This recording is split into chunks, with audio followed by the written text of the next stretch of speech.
So hello everyone and welcome to our second webinar of Women in EdTech. Today I am joined, Imogen joined us kindly, and we will be talking about branding in EdTech sector. But before that, I would like us to introduce ourselves. So my name is Emilia and I'm the founder of RecruitHer, which is a recruitment consultancy that champions diverse talent in EdTech. So I work only within EdTech, very niche. And I've got Imogen with me here today. Imogen, would you like to introduce yourself? Yeah, thank you very much. So I run Immo Studio, which is a branding and web studio based in South London, but we work with clients all over. Predominantly, we work with startups and scale-ups, often in the educational sector. So we are helping them shape their brand. So we're looking at strategy, identity, website, and helping them grow, sometimes pivot. So that can look like quite radical rebrands. It can look like quite a sensitive rebrand. It's just helping them attract more clients and grow their business. Amazing. Thank you so much. So I met Imogen at one of the webinars organized by Doha, where she was talking about her experience working with EdTech. And since this EdTech is my passion in a way and mission, I thought it would be great to bring her and dive a little bit deeper into the branding and especially understanding the audience, which in EdTech can be quite various, basically. But before we start talking about the audience, Imogen, I just wanted to kind of let audience know a little bit more about you. So obviously now you're doing branding for companies, EdTech in particular, but can you tell us a little bit more about like how has it happened that you're doing branding and working with EdTech? Yeah. So originally I was actually an illustrator, but I won't talk too much about that. That was quite a long time ago. But in terms of sort of my career in design, it's been quite varied. So I started off working for a really small studio in central London, and I was lucky enough to work on the Hobgoblin rebrand. So Hobgoblin the beer. It has now since been rebranded, and I don't think the new rebrand is quite as good, but I'm a little bit biased. So yeah, that was a really exciting kind of first project, or one of my first projects as a junior designer. And then I moved to Sky Creative, which is Sky TV's creative team, which is the biggest creative team in Europe. So I was working across all of their different television channels. So each channel is obviously its own brand, and also they have various other things like their internet services, their mobile. The perks at Sky are amazing. You get basically free Sky and free phone and all that kind of stuff. And that working there, I'm sure some of the audience have had experience working in big companies where you very much feel like a cog in a machine, and it can feel a little bit soulless at times. But it was very foundational for my design career. It was very fast paced, very process driven, excellent briefs, not always the most exciting, but very foundational for understanding how you scale brands. So if you think about any of the Sky brands, they have to exist on nearly every single touch point, so you're designing a brand system that needs to work across a bus shelter to television to social media to digital banners that are like 50 pixels by 50 pixels. That's incredibly hard to do successfully. And while I was there, I started working more on Sky Kids because it was just the best one to work on. It was a lot more fun. And from that, I moved into being head of brand at an EdTech startup. But I'll talk a bit more about that later. And then finally, I worked at a big agency. I got my dream job, and I realized actually I'd rather do it myself. And I left and set up my own business. Yeah, so that's well me. Done. Well Quite done. mixed. Yeah. Quite a journey, wasn't it? I think. Yeah.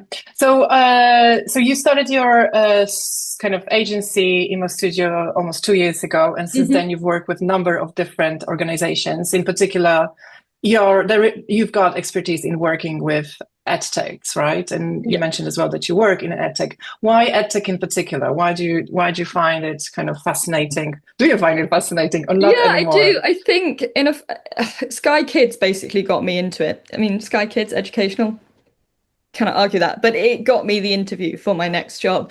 And the reason why, I mean, I loved working in that place. So I was head of brand, and there was a kind of umbrella company, and then they had two sub brands, and they both had kind of platforms that existed across Europe, and I led the rebrand for one of those, and then started growing the team and hiring and working very closely with the app developers, and there was a television channel there. And it's so in the design world, there can be a little bit of snobbery about working in-house, like it's less exciting sometimes, but you get to understand the brand a lot better, so you're much better placed to make decisions for that brand. You know their audience better, you know what they're trying to achieve in a lot more depth. And yeah, it was also a really nice team to work with. So that's kind of particularly why I really enjoyed it. But if we kind of row back, I'm really dyslexic, and so I found school and learning quite tough. I was very lucky. I got a lot of support. The schools that I was at, I had extra English, I had extra time. I'm very much aware that not every child gets that much support. I think we're all aware the schooling system as it is very old-fashioned. It hasn't kept pace with how children will learn. It hasn't kept pace with the amount of neurodivergent diagnosis is out there. I was able to get through the whole dyslexia barrier, and it didn't hold me back too much. But I'm very much aware that school now doesn't cater for a lot of people. So I think anyone working in education, they're not necessarily in it for the money. If you can make lots of money, great. They are in it because they are trying to do good and help people learn and remove those barriers. So yeah, I'm very passionate about supporting that. Amazing. And that really resonates into if you're neurodivergent, the school system doesn't necessarily support the kids as well. My little one, I guess, is an example, and across all my friends, there are a number of different examples of that. So yeah, definitely. So coming back to the topic of today's webinar, which is branding and understanding your audience within EdTech. Why do you think it's important for EdTech companies to understand the different audience types? Yeah, so I think it's really important for every company to understand their audience. I think EdTech has a unique challenge in the fact that they can have quite a lot of different audience groups, which that in itself isn't that unusual, but there can be a little bit of tension between what those different audience groups are looking for. So for example, there might be investors. This is very common in early stage startups. Investors are an audience type, and their opinion really does matter. You've then got parents, you've got teachers, you might have, and then within schools, you might have a lot of different decision makers as well. You might also have regulators in some instances, and then you've got learners, and that might be children or adults or teenagers. So it can be tricky knowing who to communicate with, how to communicate, or how to communicate with different audience types. So I think it does. So, okay. Yeah, sorry. Yeah, so I totally get that. And how do you kind of start working with different audience types, and how do you start that work with your audience types? Whenever we often come in to look at a company who wants to rebrand, and so the meeting is just a little pop up there. And we always work with them on their audience first, because there is no point changing anything within your brand if you're doing it for you or me. Our opinion doesn't really matter. It's all about what your audience think, and creating a product that connects with them. So initially, when you're thinking about your audience, the first thing to do is what we call audience segmentation. This is a really fancy way of just defining what your audience groups are. So we run workshops. If you're doing this internally, I would encourage as many people in the team to be included. You get a lot more insight from including everyone essentially, and they will always bring different things to the table. So first up, you're grouping your different audience types, and then we work on creating personas. I'm sure many people on this call have done this. You might call them avatars as well. It's the same thing. The reason why you do it is you give a character. So let's say you've got a teacher, you will give them a name, you'll give them a job title, you'll say what their age is. And then when you're making decisions as a team of, are we bringing in this new feature in the app, you can talk about your teacher avatar called Barry, and your investor avatar called Jim, and your parent avatar called Jess, and you have conversations about, well, what would Jess think? Does that really answer what she's looking for? And it makes sure that all decisions go back to, does this help these different audience types?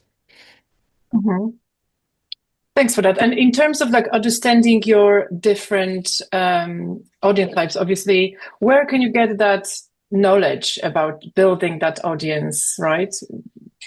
Where do you get that information? Because building avatars, I guess that you need to understand what is the pain point. Yeah. You know, what is their aim? Like, what are they? Who are they? What are their problems? So where can you get that? Yes, you've hit on a really important point. So it's all very well knowing some stuff about, their demographic, but really you want to understand what motivates them. That is the gold. And we call that, I think you put it in the descriptor of the event. So reasons to believe, we love an acronym, reasons to believe and reasons to leave. So reasons to believe are why they would subscribe to your platform or download your app. What would tip them over the edge and they think this is a great idea. Reasons to leave would be why they don't want to do that. So you don't offer a free trial and they don't want to pay £10 a month straight away. So obviously more established companies, it's easier to have more information about your different audience types. But if it's the early days and you don't have a huge amount of information, it's about getting creative. So the ideal is to run focus groups and do surveys, but if you're not able to do that, it's asking for testimonials or reviews, or if the people are. I need to apologize for a second. I'm so sorry. I got a little bit distracted. Just bear with me. I'll just carry on. So you're just being a little bit creative about where you can find insights for your different audience types. So yeah, not always the traditional ways like surveys and focus groups, although that is ideal. But looking on reviews, looking on forums are excellent. People love to complain, and you can see why they might complain about a product. So you can look at what maybe competitors are offering something similar. Obviously, you will always be offering something better, but you can see the kind of pain points they might be having with a particular product or service. So I just encourage to be as creative as possible about gaining information. And I think a lot of EdTech companies are set up by ex-teachers or people who have worked in the educational industry. I think that's really helpful insight. And initially, that's what you go on. Mm-hmm. So understanding that kind of sector and pain points of the sector, obviously within the education space, we have students, we have teachers, we have various different stakeholders. So would you suggest like going in and asking them questions? How can you get more information from them?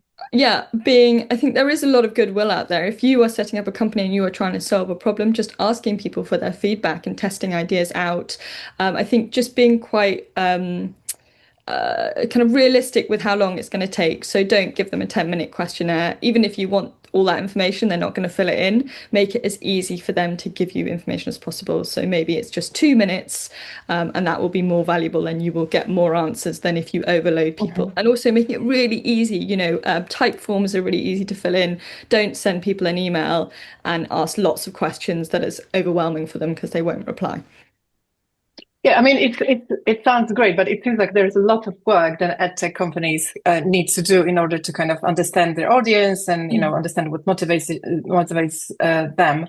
You, as a person who's been working with different EdTechs, can you support the companies in that respect? Do you have like more? I guess you have more experience working and understanding the brand. Can you support different companies? So initially when we start working with companies, we will run a number of workshops solely focusing on audience work. But with our kind of existing clients, we always recommend that they review that, and they might run some of the same exercises and do the same frameworks. They might update their personas. They might cut personas. We do an exercise with the different audience groups of like who is the most important. In the early days, investors are very important. And often when companies feel a little bit more confident and they've got some investment, the investors will be much more impressed by the brand. So you don't have to consider them as a separate audience type quite so much. And then you're much more focused on customers and generating income, basically.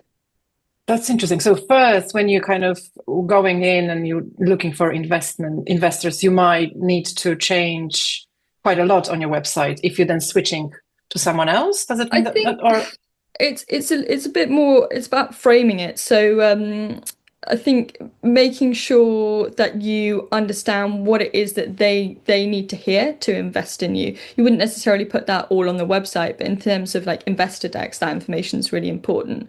And that actually maybe leads into, I think, something you were going to ask about of like, what do you do with all this information? You've got lots of information about your audience types. Great. How does that help you? So just to row back a moment. So branding isn't just your logo. It isn't just what you look like. That's part of it. We call that the visual part, and then it's the verbal part. So audience work is especially useful for thinking about that side of things. So understanding your tone of voice. So who are you talking to? You know, how do you talk to them? Are you using very kind of detailed language? Are you being very soft and much more general? That's your tone of voice. And then thinking about key messaging. So with your maybe your 5 different audience types, we will consider what are the key messages that they need to hear to buy into this idea. And there will be some overlap, there will be also some difference. And this is your messaging framework. And then you will use this to write copy for your website, for your social media and all these different things. And you'll think, okay, social media, Instagram, we are talking to children. Our learners. So you will go back and look at your key messaging and you think, okay, these are some of the things that we need to talk about. Whereas if you're talking on LinkedIn, you might be talking more to investors and teachers, and you go back and you look at that key messaging, and that would help inform you what you're going to write about on that platform. As I say, there's often some overlap, but it's thinking about what's the platform, who's the audience, and what is appropriate. Mm-hmm. And can I, like, obviously when the company is growing, maybe there are things that are changing. How do you actually change the needs? How do you keep up with the changes within the platform, with the branding, let's say? Yeah, so I think just to keep reviewing who your users are, gathering as much information as possible, and if you're noticing the shift, so your target age is going up and down, thinking about, okay, the branding feels very kiddie, and actually the average age of users is 16. This is something we need to address. But thinking about before you quickly make a change, thinking about, is this the direction that we want to go in? Is our average age going to be higher? Right, this is a good time to invest in updating our branding. If you're still unsure, I'd recommend staying still for a little bit, because you don't want to make gut decisions without enough information, because rebranding is expensive and it does take time. Mm-hmm. Great. Thanks so much. I covered, I guess, all the topics that we kind of prepared for today, but I just wanted to, like, from your experience, ask a question about your experience in working with different edtechs. Have there been a particular mistakes that the companies do with regards to branding and the journey? Yes, I hope I'm not going to upset too many people. So education, lots of education plans are blue. That's very challenging to stand out if you go blue, blue, blue. So when we start a rebrand, we'll do an audit. So we do a brand audit of your current brand, and we also look at all the competitors. So once you've got all your competitors lined up next to each other, you can see the trends and you can see the things to avoid. So when we're choosing color palettes, typefaces, things like that, we're looking for the gaps. A really important foundational thing in branding is differentiation. You really want to stand out from this sea of blue, maybe. Another one we see a lot with logos is, I can't even remember the word, university hats are used a lot in education. And that is going to be, however beautiful your logo is, that is going to be incredibly difficult to stand out. Because if you do a quick Google search, there are very, very many logos that follow that trend. So yeah, I'd say those are the ones that spring to mind. I'm really sorry, everyone. No, that's fine. But it reminds me, I used to have a school, and the logo we had was an owl. So I guess this is another an owl is quite common. Had. I think an owl is slightly less common, but yeah, I have seen a few owls, and obviously shields, linking back to schools, are also another quite big one. Mm-hmm. Amazing. Okay, thank you so much. Do we have any questions to Imogen? I just want to say hi, Georgina. You joined late. Thanks so much for joining. Yeah, any questions? Is anyone struggling thinking about their audience at the moment?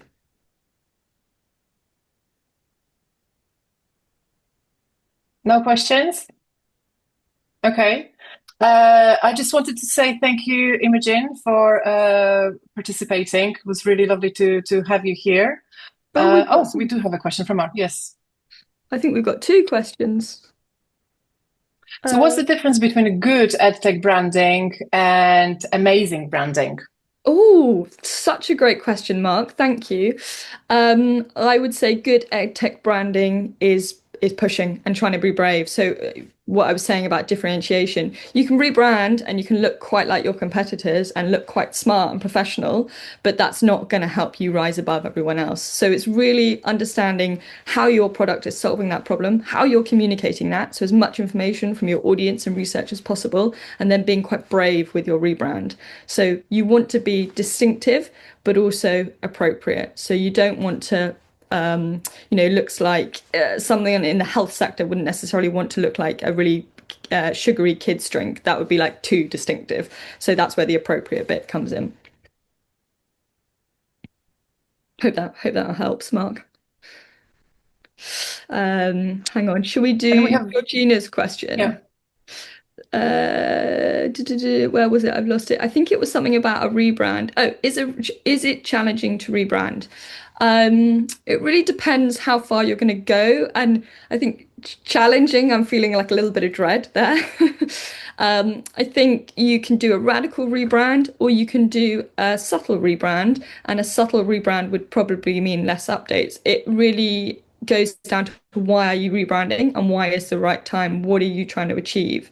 If things are feeling a little bit outdated, but people recognize your black and green color palette, it might be a good idea to keep that and just gently adjust the things that you feel aren't quite professional enough. For example, if your audience has changed and you are now your average age of user is now 25, not 18, not, let's go younger, 12, that would be quite a radical rebrand and would take a little bit of time. Yeah, I think it's really understanding why you're rebranding and what are you trying to achieve with that will help define the brief of how far you want to move from your current branding. So about rebranding, I think Richard has a question about how long it usually takes. So I guess, yeah. So how long does it usually take to rebrand? It totally depends on the size of the business and how much change you're gonna kind of instill. Our rebrands normally take about 6 to 8 weeks, and that would be kind of like a kind of mid-sized company. But yeah, global rebrands might take 2 years because you're thinking about the rebrand and then you've got to update all of the touch points. So everywhere where the brand exists, which has now changed. So one of the companies I use, I know they kind of acquiring number of different companies and then changing the logo quite frequently as well, which I guess not necessarily logo, but they change branding. Yeah, they change branding quite frequently. That's a bit of a red flag to me. If you're changing quite frequently, I think maybe you don't quite understand why you're changing. Rebranding is expensive. It's also time consuming for internal teams. So you want to be really clear about what you're trying to do and not do it very often. And good branding should last you, 5 years plus, and it should be maybe tweaking and updating rather than a full overhaul. Because it is a lot of work. Sorry, I'm just looking at George's question. Thank you. I have seen many similar businesses in the markets since starting for you, but yeah, I think if there are parts of your brand that are recognizable, definitely go through and do a little internal audit about what's working, what you really like, what's not working, and then you can go from there. I think Richard has a question about your feedback about the website, so maybe we can take it off the session and you can discuss happy that. To send me a message on LinkedIn or my website. I can put the link in if you like, and feel free. Always happy to have a look. Yes, we have a few more questions. I don't know if you want to take that, but Jenny asked a question about white space. So where do you see white space in how learning brands position themselves? Are there any trends you see in shaping next generation of EdTech branding? Oh, that's a really good question. I don't have an answer for you right now, Jenny. I'm going to have to think about that. Maybe we should have a chat. But that's a great question. I think it probably really depends on what you're trying to do, really, and who your core competitors are. Off the top of my head, don't go blue. No owls, right? No owls. Yeah. And Imogen, can you tell us a little bit more about where people can find you and yeah, where people can find you and Yeah, sure. So I've just dropped my website link in. Feel free to have a look at some of the work that we've done and the services that we offer. I'm fairly active on LinkedIn, so yeah, feel free to send a connection request. And yeah, I post about quite a lot of branding related things. So yeah, feel free to connect with me on there. thank you so much. I will stop recording.